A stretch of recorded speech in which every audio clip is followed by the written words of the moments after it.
this is the operating cycle.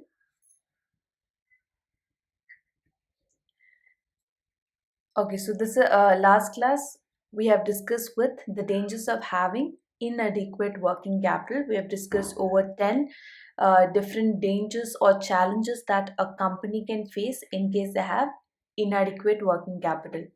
Today we'll also be looking at the operating cycle of the business. If you can see right from the top, you can see the orange arrow mark that starts with the purchase of raw material. So every production process or operating cycle starts with production purchase of raw materials for the purpose of production process, and then they complete it to work in progress, and then it moves to the further production process to complete the finished good. Once the goods are completed in production, they move out for sales, or the finished goods are sold in the market, and then the company might allow the credit payment. That is, they will collect the debt or collect the payment of the product at a later point of time. So what we call it as collection of debtors, right? That means those customers who have purchased the product with us right now might pay the price of the product after a month or after 2 months, correct? So that is a realization of income. So once those bills of exchange is converted into cash, that is called realizing of income. Again, you come back, that completes the circle of operating cycle. You started with purchase, production process, sales, realization of income, and again back to cash. Is that clear? So this is the operating cycle of business. You can write it down in your FM notes. This entire picture or diagram that is being shown on the screen, I'll be sharing it on the classroom. Let's discuss the dangers of having excessive working capital. Number one, it means idle funds. What exactly is this excessive working capital? For an example, let's say in a company, for a particular month or for each month, the company requires 1 lakh rupees of funds. Yes or no? 1 lakh rupees funds, it is what required for to run the operating cycle for one complete month. But on certain months, the company has 3 lakh rupees as working capital. How much do they require? 1 lakh. How much do they have? 3 lakh. So the excessive 2 lakh is called as the idle funds, which earn no profits for business, and hence the business cannot earn a proper rate of return on its investments, because company tends to keep this working capital within itself, that is the extra 2 lakh rupees. They don't tend to invest or make any choices of investment. So that is why they cannot earn any rate of return. Isn't that very a common understanding? Unless you invest, there is no return for you. Correct? So these extra funds of rupees 2 lakh for the company remains as idle funds, that is fetching no income. Number two, it may result into overall inefficiency in the organization. See, the point of, yes, we understand that finance is the lifeblood of any business, irrespective it is a small scale, trading, or service industry, manufacturing, irrespective of what kind of industry the company belongs to. Small scale, large scale, tiny industries, medium industries, sole proprietor, partnership, whatever kind, finance is the lifeblood of any business. But then, procuring the money or just taking the loan does not solve all the problem.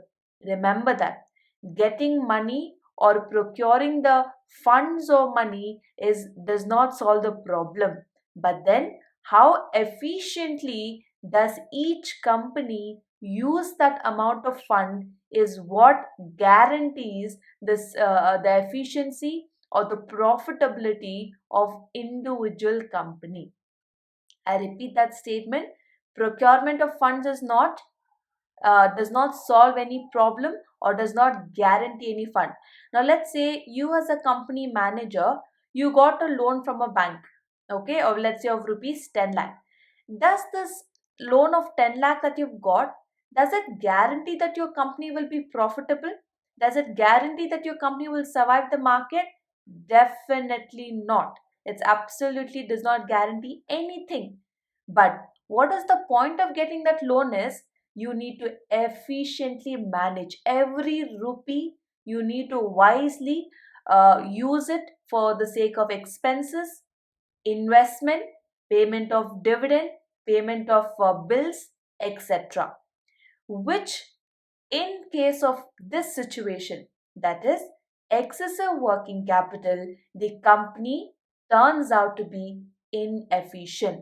So it is always very normal for us, right? Even in our day to day lives, if we have a little bit extra money in our hand, we tend to do all the unnecessary purchases, or we tend to waste that money. Yes or no? The same psychology applies to individual companies. When they have excessive working capital, it always results in inefficiency of the organization. So, on that note, what can we conclude? Procurement of money does not solve problem, but use of that money is going to solve all the problems.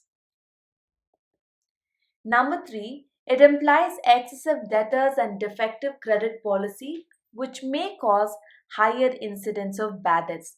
Now, what happens is usually when we have adequate, that is the necessary or the needed capital, you know how much of credit period you can allow to customer.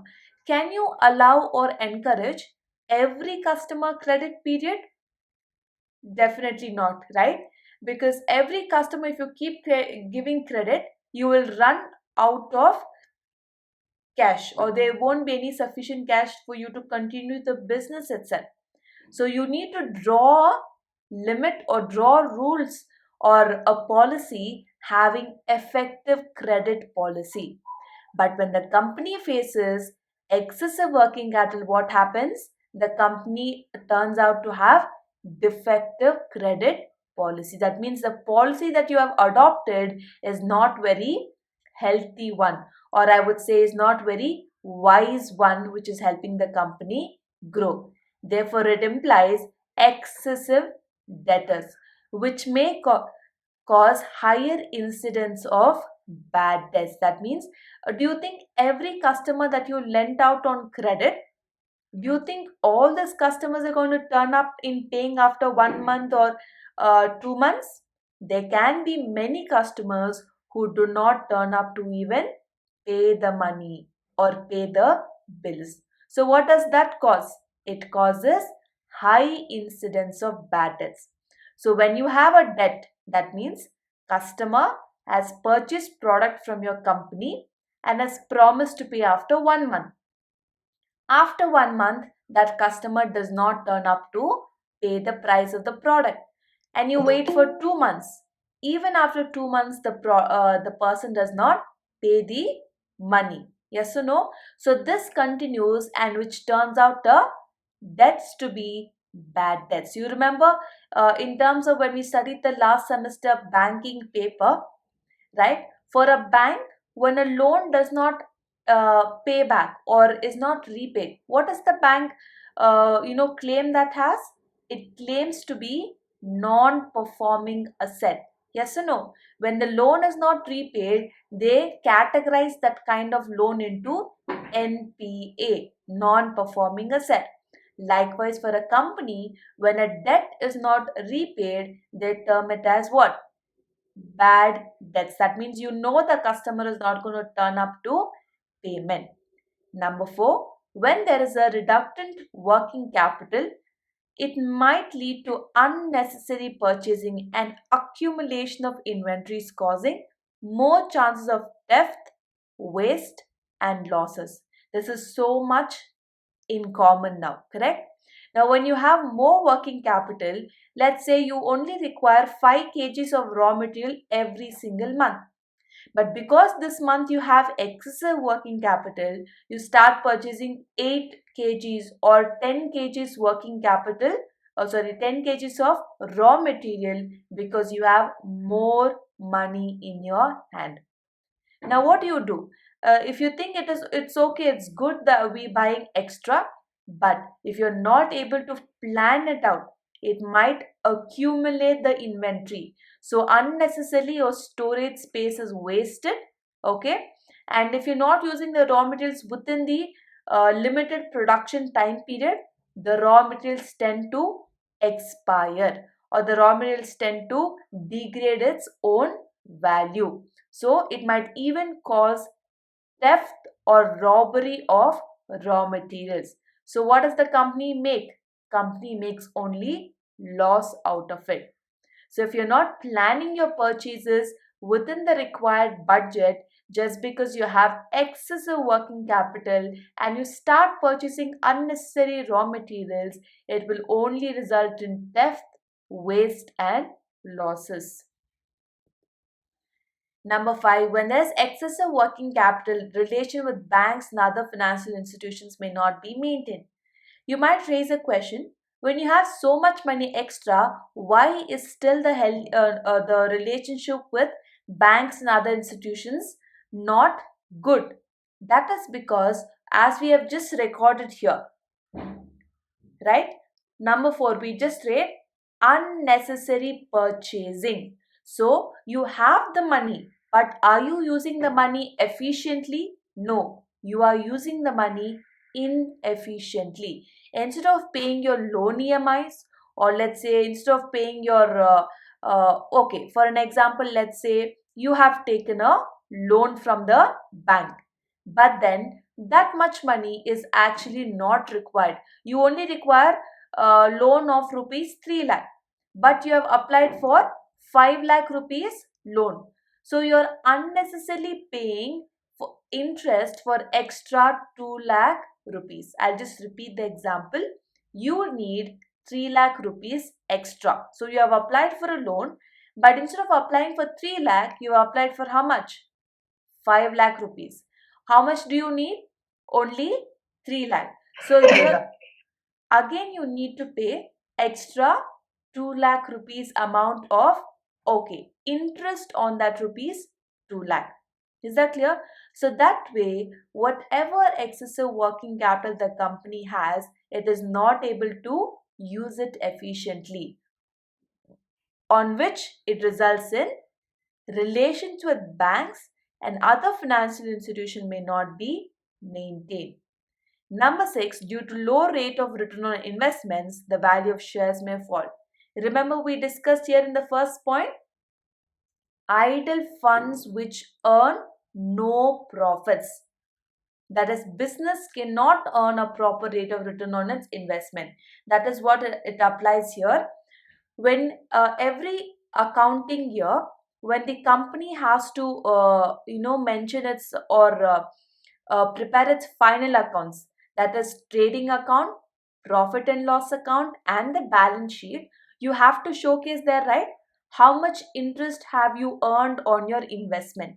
Do you remember profit and loss account statement, right? On the debit side you're going to write all your expenses and losses. On the credit side you're going to write all the incomes and gains. Yes or no? Gain. So there, what you're going to write is, on the right side, interest on investments that you're going to earn, you will definitely mention. So right when investors are going through your final account statements, okay, when they find the rate of return, or there is not much interest on investment earned by the company, automatically the goodwill of the company will drop down, which will directly impact the value of the company's shares. Yes or no? The final one, unwise dividend policy. Unwise dividend policy means to say, when you have to pay 100 rupees per head, you start paying more than what is required. Maybe you will start paying 150 rupees per head of equity shareholder, or let's say preference shareholder. So that is called as unwise dividend policy. How much you're supposed to pay, but you're paying more than what is required. Why? Because the company has excessive working capital. Okay, now because you're going to start paying like this, equity shareholders are going to start demanding the same amount of dividend all the other following years to come up. Is that clear?